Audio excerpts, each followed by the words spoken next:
Hello and welcome to one of a special series of videos where we take a bunch of mega four-wheel drive hot hatchbacks and see how sideways they'll go. So in no particular order, I've got a Volkswagen Golf R, Toyota GR Yaris, Mercedes-AMG A45, third generation Ford Focus RS, and just for the fun of it, the rear-wheel drive Renault Clio V6, because why not? And I want to answer one incredibly simple but absolutely vital question: will it drift?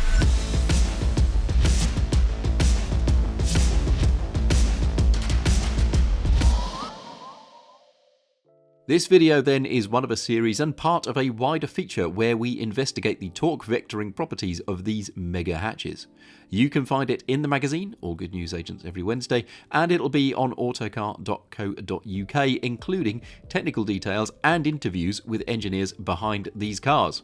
However, a picture tells 1,000 words, so it's over to our VFX department, me with a Sharpie, to tell you that the Volkswagen Golf R has an engine and a gearbox, I don't know, round about here, with a takeoff for the front wheels via an open differential. The drive to the rear wheels goes down a tube where there is a simple set of bevel gears distributing power left and right. Either side of that is a clutch, and each of those can be fully opened or closed. Thus, either side can receive 100% of the torque that goes to the rear axle. The rear axle itself, though, will never get more than 50% of overall torque. An engineer from the project tells us that you don't really want the car to slip, so that drift mode is an over-the-top application, but that in that mode, one or other of the clutches is nearly permanently open. Okay, welcome to the inside of the latest Volkswagen Golf R, which has a drifty mode, but it is slightly complicated to get to. So I've got a haptic button under there, which is for mode, then comfort, sport or race. If I go into race, I then get the option of putting it into drift. The drift profile is intended solely for private roads or racetracks and should only be used by someone with the appropriate driving skill. Do you really want to activate drift? Activate. Done. ESC Sport. Directional stability is restricted. That's probably not enough on its own. What I will want to do is to go to Vehicle, dribble across to Brakes, ESC System, ESC Off. We do not recommend deactivating the ESC system. Please confirm you want to deactivate this function anyway. Confirm. Stability control is deactivated. So now I have drift on, ESC off. Those are the settings I should want, but let's see what it is like. Now, of the assembled cars we have here, there are other videos on this channel. This one is an automatic. There is also a Mercedes automatic, and the other two are manual. So that'll be interesting to see how this goes. Let's go into S. Actually, let's take control of the paddles myself. Right. Oh, you know, there's a reasonable amount of grip at the front. We're at a place called Thruxton, which is a race circuit in the south of England. And it has this fairly new skidpan. And it's very, very slippery. And the interesting thing about that is that it removes one of the things that you can do to get a car going sideways. So on a normal track, you might back it into a corner or give it a bung, give it the send, try and get the weight on the front and unsettle the rear.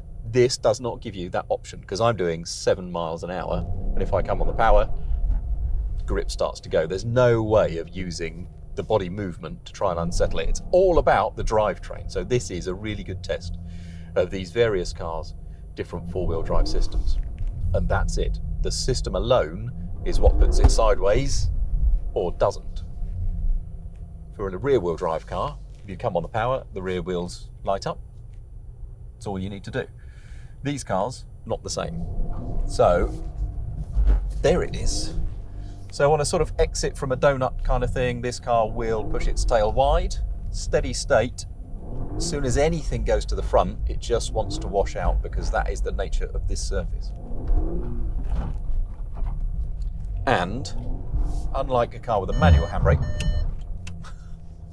I don't get the option of giving it the bar. It does not like that at all. So it's all got to be done on the power alone. There is a little bit more grip than I expected, and more than the other cars. You will find those cars elsewhere on this channel. If they're not up yet, they will be up over the next few weeks, depending on when you're watching it, obviously. We may put a link below if they're already live, and eventually when they're all live, they'll all have a link below. See if I go and carry a little more speed, if I can. And I think, even though I've turned off, now ESC system says it's activated again. How did that come on? Because I turned that off. And at some point it activated itself, maybe because I came on the handbrake and it confused itself. Right, there it goes. For a moment there, that was opposite lock drifting. Enough power went to the back to unsettle it.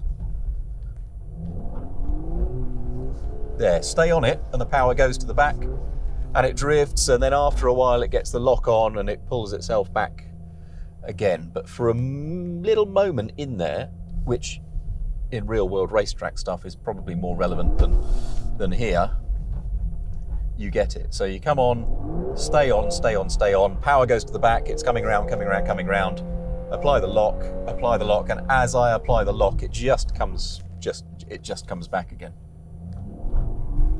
There, so it's falling away downhill slightly, stay on the power. The thing about these four-wheel drive systems, they are magnificent. They are tremendously effective. Look, there it goes, there's the opposite lock, there's the corner I want to go around.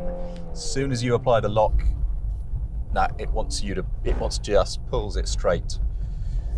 It pulls it all straight again. Tremendously effective, these four-wheel drive systems. But if all you want to do is drift,